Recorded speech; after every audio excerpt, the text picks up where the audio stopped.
بسم اللہ الرحمن الرحیم الحمدللہ رب العالمین والصلاة والسلام علی اشرف الانبیاء والمرسلین وعلی آلہ وصحبہ اجمعین اما بعد فاعوذ باللہ من الشیطان الرجیم بسم اللہ الرحمن الرحیم یسألونک ماذا احل لهم قل احل لكم الطیبات وما علمتم من الجوارح مکلبین تعلمونهن مما علمكم الله فكلوا مما أمسكن عليكم واذكروا اسم الله عليه واتقوا الله إن الله سريع الحساب صدق اللہ العظیم۔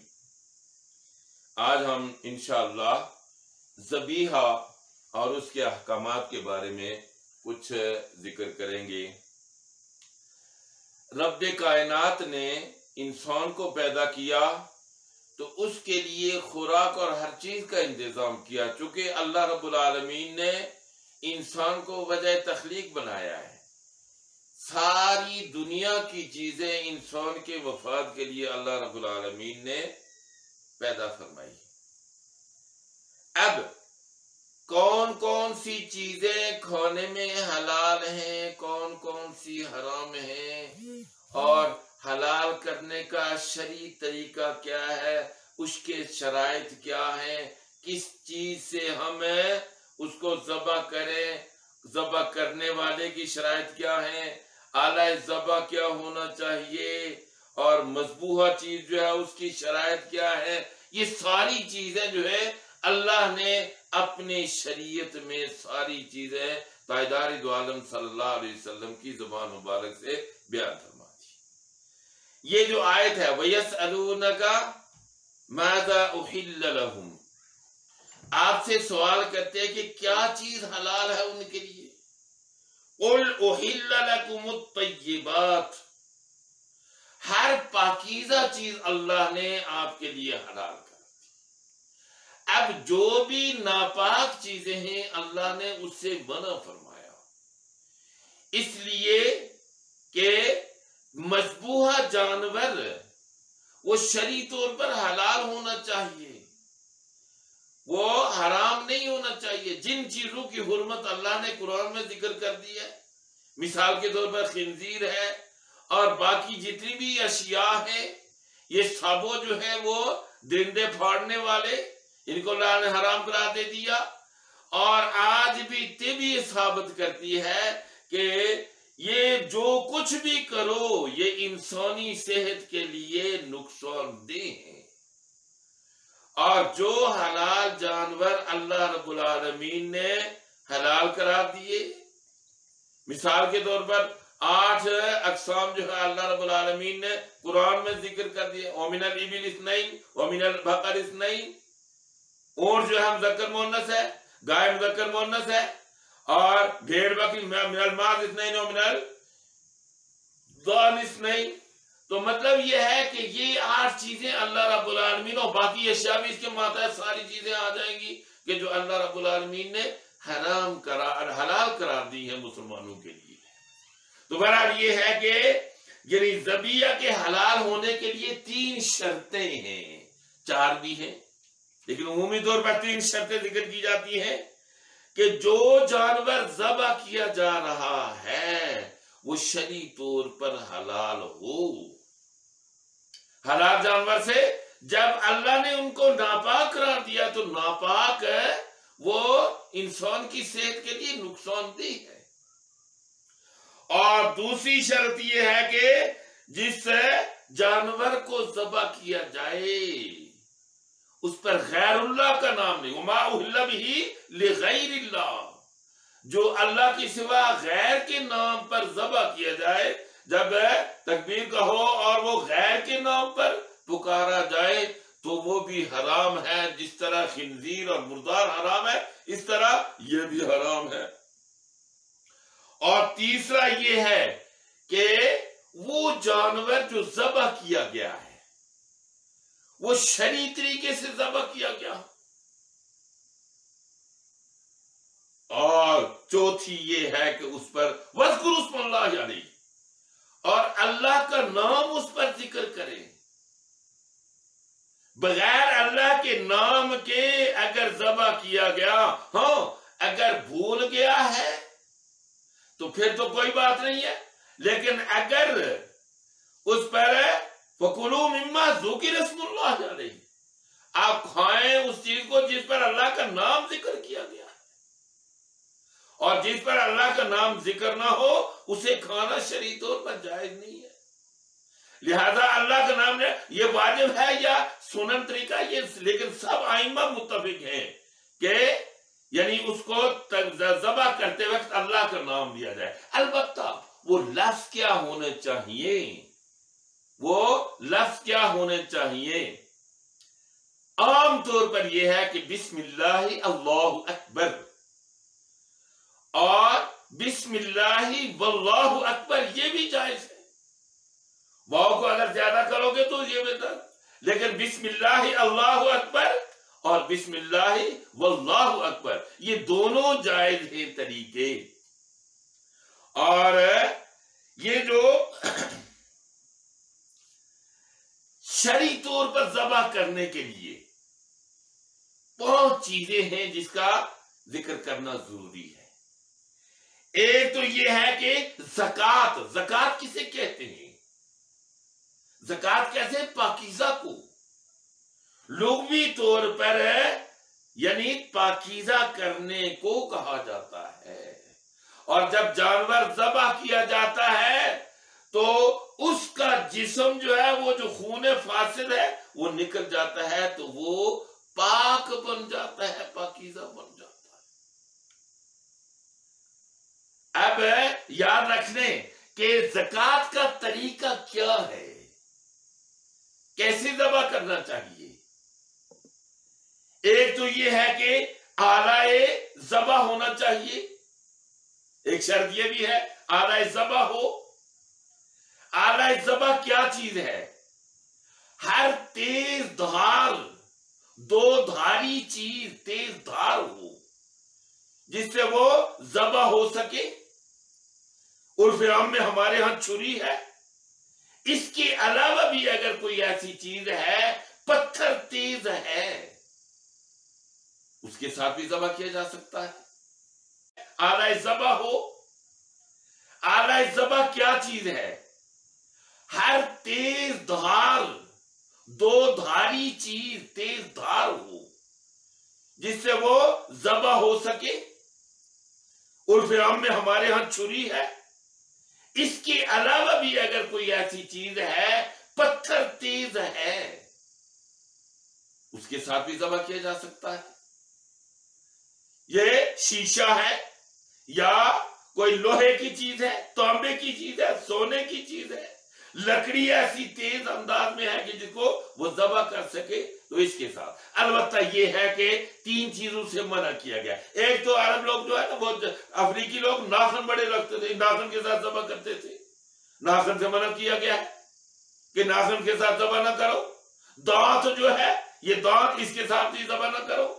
اور ہڈی جو ہے، ہڈی کے ساتھ ذبح کرنا بھی اس سے ذبح جائز نہیں ہے. لیکن آلائے ذبح ہونا چاہیے.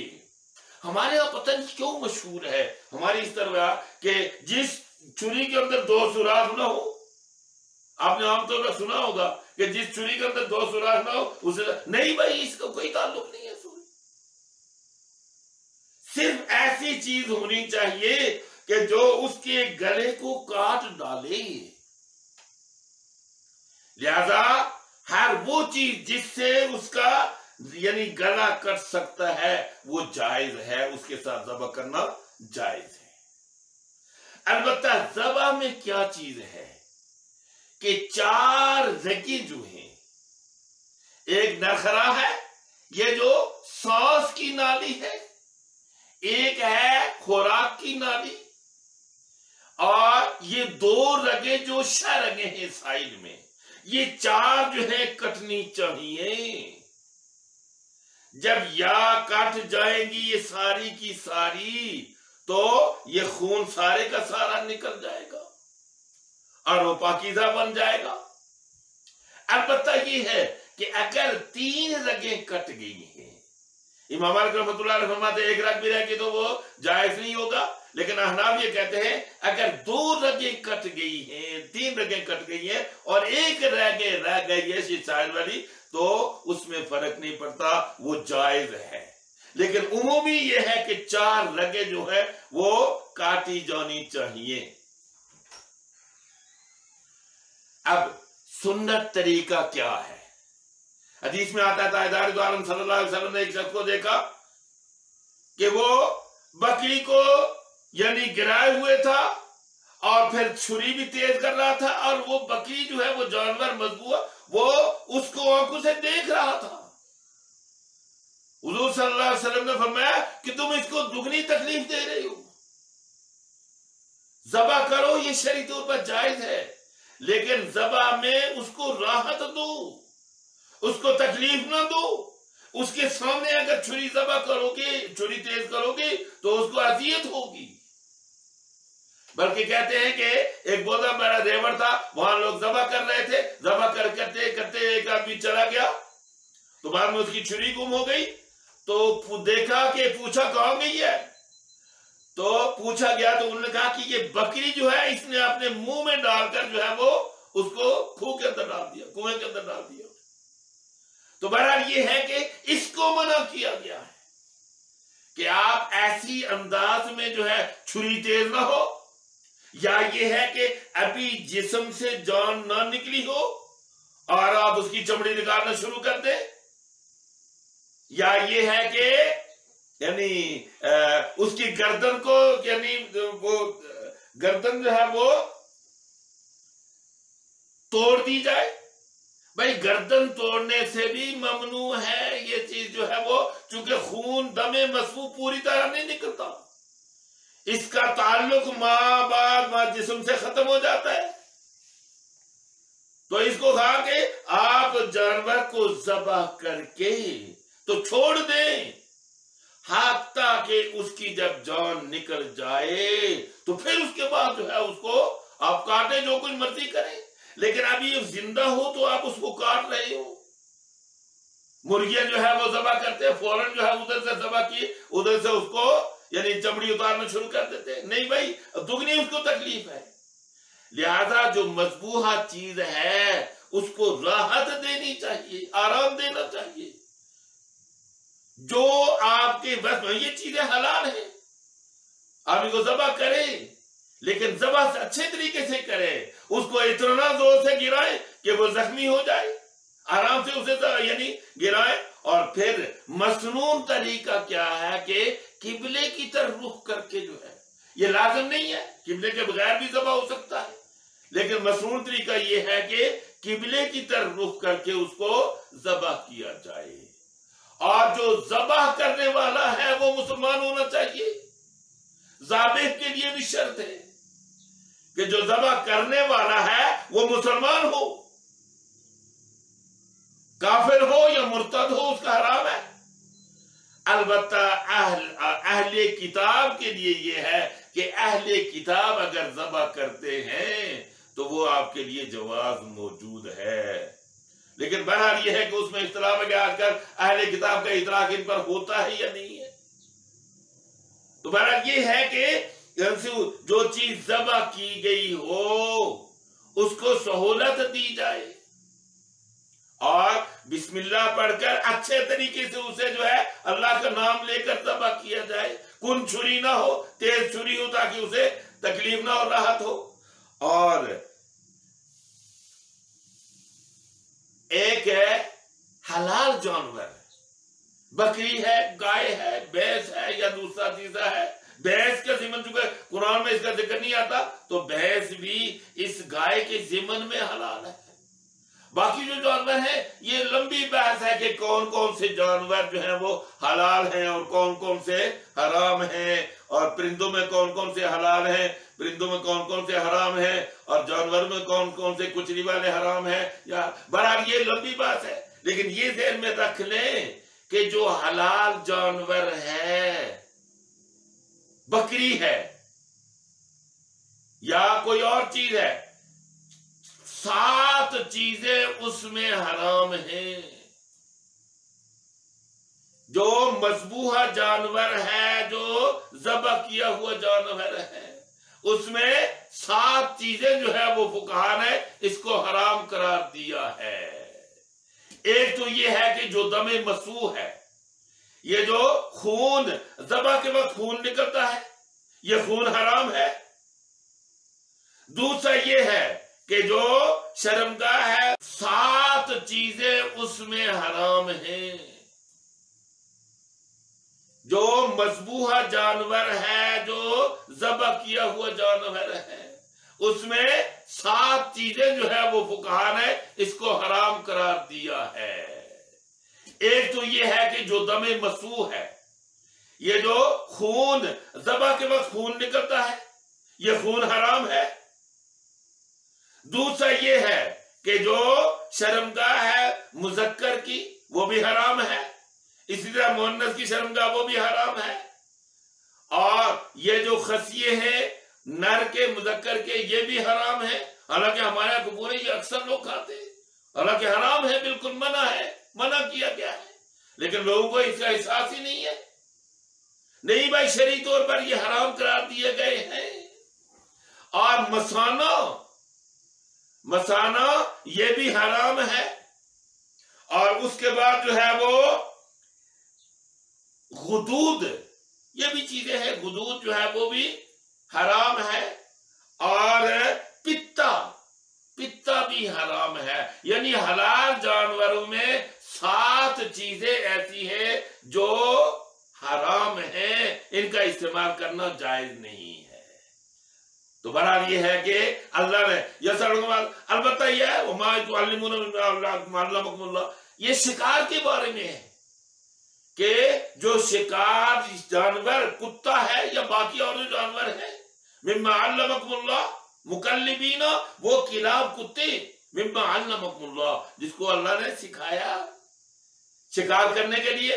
फकुलू, खाओ तुम, मिम्मा अमसकना अलैकुम, जो तुम्हारे लिए रोक कर रखे। माना ये है कि अगर उसने, कुत्ते ने जाकर उसको रोका, या आजकल आपने अरबों में देखा उन्होंने बहुत बड़े बड़े रखे हुए, अगर उसने आपके लिए रोका है तो फिर तो ठीक है, लेकिन आप जब उसको छोड़ेंगे तो बिस्मिल्लाह अल्लाहु अकबर कहकर छोड़ना है। फकुलू मिम्मा ज़ुकिर इस्मुल्लाह, यानी अल्लाह का नाम लेकर अगर आपने उसको छोड़ा है तो फिर उस पर खाएंगे। अगर अल्लाह का नाम लेकर नहीं छोड़, मिसाल के तौर पर 2 कुत्ते हैं, एक कुत्ता तो शिकारी है, इसलिए बिस्मिल्लाह अल्लाहु अकबर कहकर उसको छोड़ा था, लेकिन एक और कुत्ता भी आ गया है, तो अब न मालूम कि कौन से कुत्ते ने उसको जो है वो शिकार किया है। तो बहरहाल ये है कि शिकार के बारे में ये और बहुत से मसाइल हैं कि आया शिकार जो है वो ये जो बंदूक के साथ है इसके साथ जायज है या नहीं है, तीर के साथ तो बिल इत्तेफाक है, और ये 2 बंदूक के साथ जो है इसको जवाज है या नहीं है, ये बहुत से मसाइल है। लेकिन ये है कि अल्लाह ने जो हलाल जानवर करार दिए हैं उनको, अलबत्ता आजकल जो है ना बड़ी अजीब बात यह है कि चूंकि यूरोप से वो मछली पर भी लिखा होता है कि मज़बूहतुन अला तरीक़तिल इस्लाम, ये मछली भी तरीका इस्लाम के मुताबिक ज़बह की, हालांकि मछली ज़बह नहीं होती है, ये समुद्री मखलूक है और ये बगैर ज़बह के आपके लिए हलाल है। लेकिन बड़े ये मशकूक है, आप ज़हन में ये रख लें कि हमारे लोग जो यूरोप में रहते हैं उन्हें ये कोशिश करनी चाहिए कि जानवर जो ज़बीहा हो झटके वाला ना हो। आजकल आपने देखा होगा कि तकबीर के बगैर इसी तरह वो जो है झटके से दबा करते हैं, भाई इससे हलाल नहीं होगा। और अगर 1000 जानवर आपने बिस्मिल्लाह करके, बिस्मिल्लाह अल्लाहु अकबर करके अगर बटन दबाया तो सारे के सारे कैसे हलाल होंगे? ये शरीय तौर पर हलाल नहीं होंगे। तो इसलिए मेरे जो दोस्तों, ये हमें कोशिश करनी चाहिए कि हम रिज़्क़े हलाल खाएं। इमाम अबू हनीफा रहमतुल्लाह अलैह के बारे में है कि एक दफा वहां एक बकरी चोरी हो गई, तो आपने कहा कि अच्छा ये बकरी की ज्यादा से ज्यादा उम्र कितनी है? उन्होंने कहा जी 12 साल।